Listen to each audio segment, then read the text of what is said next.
अकोट तालुक्यातील ग्रामीण भागातील गुन्हेगारीवर वचक निर्माण करून अकोट ग्रामीण पोलीस स्टेशनचे ठाणेदार किशोर जुनघरे यांना दिनांक 15 ऑगस्ट रोजी महाराष्ट्र शासनाच्या वतीने जिल्ह्याचे पालकमंत्री यांच्या हस्ते सन्मानपत्र देऊन गौरवण्यात आले। महाराष्ट्र शासनाच्या वतीने 100 दिवसाची कार्यालयीन सुधारणा विशेष मोहीम ही राज्य विभाग व जिल्हा तसेच तालुका स्तरावर एकूण 12,500 शासकीय कार्यालयामध्ये राबवण्यात आली होती।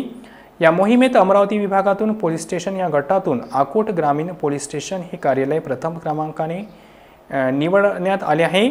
अकोट ग्रामीण पोलीस स्टेशनने केलेल्या उत्कृष्ट कामगिरीबद्दल अकोट ग्रामीण पोलीस स्टेशनचे पोलीस निरीक्षक किशोर जुनघरे यांना महाराष्ट्र शासनाच्या वतीने मुख्यमंत्री देवेंद्र फडणवीस, उपमुख्यमंत्री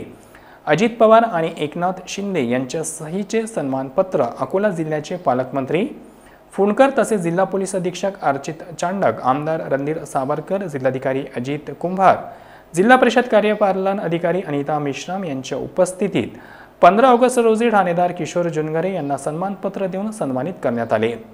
अकोट ग्रामीण पोलीस स्टेशनमध्ये केलेल्या कार्याची दखल महाराष्ट्र शासनाने घेऊन अकोट ग्रामीण पोलीस स्टेशनचे ठाणेदार किशोर जुनघरे यांना प्रशस्तीपत्र देऊन गौरवण्यात आल्याने अकोट तालुक्यासह जिल्ह्याची मान उंचावली आहे।